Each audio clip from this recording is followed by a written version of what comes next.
Hello friends, welcome to Vishnu IAS. This is Rajkumar. మనం already 3 videos complete చేసాం with the name సాధన అనేది just to like మనం already నేర్చుకున్న concepts ని revision point of view లో తీసుకురావడం జరిగింది. This will be helpful for any kind of exam. అది యూపీఎస్సీ అనుకోండి, గ్రూప్స్ అనుకోండి, పోలీస్ ఎగ్జామ్స్, ఎస్ఎస్సి, ఆర్ఆర్బి, ఏ ఎగ్జామ్ అయినా సరే these topics will definitely help you. Okay, so మన పాత వీడియోస్ కూడా చూడండి, అలాగే మన ఛానల్ని లైక్ చేసుకోండి, షేర్ చేయండి, అలాగే సబ్స్క్రైబ్ కూడా చేసుకోండి. Let's get in to this video. Okay, there is a parliamentary system of government in India. Because parliamentary system అంటే ఏంటండి, మన దగ్గర 3 ఆర్గాన్స్ ఉంటాయి: జ్యుడిషియరీ, ఎగ్జిక్యూటివ్, లెజిస్లేచర్. జ్యుడిషియరీ అంటే సుప్రీం కోర్టు, కోర్టులు అనుకోండి. ఎగ్జిక్యూటివ్ అంటే గవర్నమెంట్, సెంట్రల్ గవర్నమెంట్. లెజిస్లేచర్ అంటే parliament. Okay, so parliamentary system అంటే ఏంటనంటే మనం ఇక్కడ చూద్దాం. Lok Sabha is elected directly by the people. Okay, parliament can amend the constitution. Fine. Parliament is the supreme law making body in the country. Correct. Council of ministers is responsible to Lok Sabha. This is what the parliamentary system. The executive is very much responsible for this legislature. Government లేకపోతే council of ministers ఎవరైతే ఉన్నారో వాళ్ళు లోక్సభకి లేకపోతే రాజ్యసభకి వాళ్ళు responsible to answer. So answer D is the correct answer. చూద్దాం. In a parliamentary system, the executive council of ministers is directly responsible to the legislature, that is Lok Sabha, and must retain its confidence. ప్రభుత్వము parliament లేకపోతే లోక్సభలో confidence అనేది ఉండాలి. No confidence motion ఎవరైనా తీసుకొచ్చారు, దాన్ని నెగ్గలేకపోయారు అని అంటే government has to resign. Prime minister has to resign. Prime minister resign చేశారు అని అంటే గవర్నమెంట్ మొత్తం పడిపోతుంది. So the confidence is important in the parliament. This feature ensures that the government is directly answerable to the elected representatives of the people. ఇదేం చెప్తుంది అని అంటే legislature కి రెస్పాన్సిబిలిటీస్ అంటే రెస్పాన్సిబుల్ అని అంటే లెజిస్లేచర్లు ఎవరున్నారు లోక్సభలో, రాజ్యసభలో. రాజ్యసభ అంటే పెద్దల సభ. లోక్సభలో ఎవరున్నారు, మనం ఎవరైతే ఎన్నుకున్నామో వాళ్ళు ఉన్నారు, MPs. So they are directly responsible to the elected representatives of that particular house by the people. Okay, next question. Which one of the following is not a feature of Indian federalism? Indian federalism లో feature కానిది ఏది? There is an independent judiciary in India. So we have an independent judiciary. Judiciary is not responsible for the parliament, right? Powers have been clearly divided between center and states. Manam cheppukunnam union list, state list, concurrent list. So ఎవరి పవర్లు వాళ్ళకి separate గా clear cut గా mention చేసి ఉన్నాయి. The federating units have been given unequal representation in the Lok Sabha and Rajya Sabha. కరెక్టే. ఇప్పుడు America తీసుకోండి. అమెరికాలో 50 స్టేట్లు ఉన్నాయి అనుకోండి. ప్రతి స్టేట్ కి 2 సీట్లు అంటే 100 సీట్లు ఉంటాయి పార్లమెంట్ లో. కానీ మన దగ్గర అట్లుందా? పాపులేషన్ వైజ్ మనం కాన్స్టిట్యుయెన్సీస్ గా డివైడ్ చేసుకున్నాం. దాని ఒక స్టేట్ కి 10 ఉండొచ్చు, ఒక స్టేట్ కి 20 ఉండొచ్చు, ఒక స్టేట్ కి 40 ఉండొచ్చు. There is unequal representation in Lok Sabha and Rajya Sabha based on the population of the state. It is the result of an agreement among the federal units. అంటే ప్రతి స్టేట్ అందరూ అంటే తెలంగాణ అగ్రిమెంట్ చేసుకుంది సెంట్రల్ గవర్నమెంట్ తోని, మేము ఇండియాలో ఒక పార్ట్ లాగా ఉంటాం. అవునా? నిజమా? అది అగ్రిమెంట్ ద్వారా ఏర్పడిందా ఇండియా? కాదు. యుఎస్ అగ్రిమెంట్ ద్వారా ఏర్పడింది. యుఎస్ లో ఉన్న 50 స్టేట్లు మేము యుఎస్ లో ఉంటాము అని చెప్పి అగ్రిమెంట్ ఇచ్చారు. కానీ మన దగ్గర అట్లా లేదు. So it is not a federal feature. Answer D is correct. Yes, we have an independent judiciary. Judiciary is not responsible for Lok Sabha and Rajya Sabha, but judiciary can review the acts or policies made by the government. Clear division of powers చెప్పుకున్నాం. Union list లో union government కి, state list లో state government కి, concurrent list అంటే ఇద్దరు కలిసి పాలు పంచుకునేవి.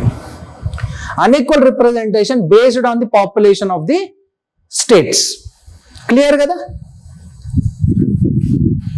Next, consider the following statements. Inter state council under article 263 was constituted in 1990. Inter state council అంటే 2 ఉంటాయి. ఇంట్రా ఇంటర్ స్టేట్ అని అంటే వేరే రాష్ట్రాలు కలిసి ఉండే కౌన్సిల్. ఆర్టికల్ 263 ప్రకారం 1990లో ఏర్పాటు చేయడం జరిగింది. అండ్ ఇది ఏంటనంటే based on the recommendations of the Sarkaria commission to promote and facilitate coordination between the centre and the state. వేరే రాష్ట్రాలు లేకపోతే సెంట్రల్ గవర్నమెంట్ మధ్యలో కోఆపరేషన్ ని పెంచడానికి సర్కారియా కమిషన్ ఇచ్చిన రిపోర్ట్ ప్రకారం ఈ ఇంటర్ స్టేట్ కౌన్సిల్ అనేది ఆర్టికల్ 263 ప్రకారం ఏర్పాటు చేశారు. Both statements are correct. Answer C is the correct answer. చూద్దాం. Inter state council under article 263 was constituted in 1990 under the chairmanship of prime minister V P Singh. అంటే inter state council ఏదైతే ఉందో దానికి head ఎవరు? ప్రైమ్ మినిస్టర్ ఉంటారు. అప్పుడు VP Singh, ఇప్పుడు ఉంటే మన ప్రధానమంత్రి నరేంద్ర మోడీ గారు. It was set up based on the recommendations of the Sarkaria commission to promote equal and facilitate coordination between the centre and states. ठीक है. Next, emergency provisions are contained in part 18 of the constitution. Correct. మనకు తెలుసు article 352 to 360 deal exclusively with national emergency. నేను చెప్పా only exclusively ఏమైనా ఉంటే తప్పు, ఇది కూడా తప్పే. ఎందుకు? 352 to 360 మొత్తం నేషనల్ ఎమర్జెన్సీ అయినా మధ్యలో 356 వస్తుంది కదా, ఏంటది? State emergency, president rule. Okay, president rule 356 ప్రకారం emergency provisions enable the central government to meet any abnormal situation effectively. ఏదైనా అనుకోని పరిణామం ఏర్పడింది అని అంటే ఎమర్జెన్సీ విధించడం జరుగుతుంది, తెలిసిందే కదా మనకి. So that only 2 are correct, second one is wrong. చూడండి, 352 to 360 వరకు అన్ని ఎమర్జెన్సీ ప్రొవిజన్స్ ఉన్నాయి, ఓన్లీ నేషనల్ ఎమర్జెన్సీ కాదు, under part 18 of the constitution. 356 అనేది స్టేట్ ఎమర్జెన్సీని కలిగి ఉంది, దాన్నే మనం ప్రెసిడెంట్ రూల్ అని కూడా పిలుస్తాం.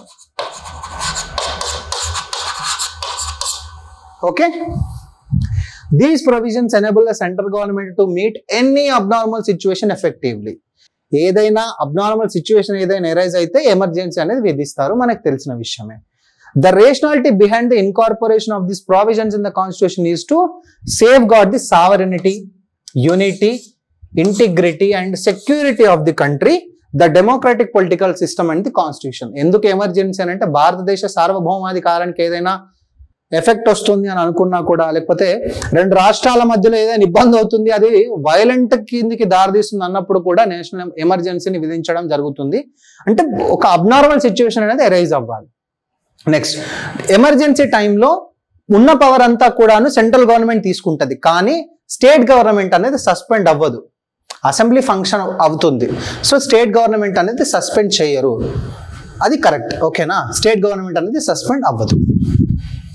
Next question, during the proclamation of the national emergency the life of the Lok Sabha and the state legislative assemblies can be extended beyond their normal term of 5 years by law of parliament for 1 year at a time. Sudden గా ఎప్పుడైనా ఒక emergency విధించాల్సిన సమయం వచ్చింది, కానీ మనకున్న ప్రకారం ఏ ప్రభుత్వం అయినా సరే 5 సంవత్సరాలు ఉంటుంది అధికారంలో. ఒకవేళ 5 సంవత్సరాలు 4వ సంవత్సరంలోనే ఎమర్జెన్సీ క్రియేట్ అయింది అనుకో, ప్రతిసారి ఒక బిల్ తీసుకొని వస్తారు, ఒక్కొక్క సంవత్సరం పాటు లోక్సభ అంటే సెంట్రల్ గవర్నమెంట్ లేకపోతే స్టేట్ గవర్నమెంట్ ఏవైతే ఉన్నాయో ఒక్కొక్క సంవత్సరం పాటు ఇంకా అధికారం అనేది ఎక్కువ ఇస్తారు ఎమర్జెన్సీ టైంలో. 5 years వరకు అట్లా ఇవ్వచ్చు, అంటే 5 times మనం ఈ ఎక్స్టెండ్ చేసుకోవచ్చు బిల్ ద్వారా. When in national emergency is in force, state legislatures get automatically suspended. This is wrong. So only 1 is correct. చూడండి, during the proclamation of national emergency the life of the Lok Sabha, the lower house of the parliament and state legislative assemblies can be extended beyond their term of 5 years by a law of parliament. అది కూడా parliament లోనే లా తేవాలి. State government కి 1 సంవత్సరం ఎక్కువ ఇస్తున్నారు, state అసెంబ్లీకి అది అన్నా కూడా అది పార్లమెంట్ ద్వారా అప్రూవల్ రావాలి. 5 years వరకు, 1 year at a time. National emergency ఉంటే state legislatures are not automatically suspended, state legislatures పనిచేస్తాయి. And when the provisions of the Article 356 President Rule State Emergency are invoked, It leads to the suspension of the state government and the imposition of the central rule, but not the automatical suspension of the state legislatures. ఒకవేళ article 356 ప్రకారం కూడా president rule విధించినా కూడా, president rule విధిస్తే central government లకు president తరఫున governor ఇక్కడ అధికారాన్ని కలిగి ఉంటాడు, కానీ స్టేట్ అసెంబ్లీ ఏదైతే ఉందో దాన్ని సస్పెండ్ చేయరు. ఓకేనా? So this is the point of this particular video. So practice today, canker the exam tomorrow. So don't forget to like, share and subscribe to this video. అలాగే ప్రీవియస్ వీడియోస్ అన్ని కూడా ఒకసారి check చేయండి. All the best.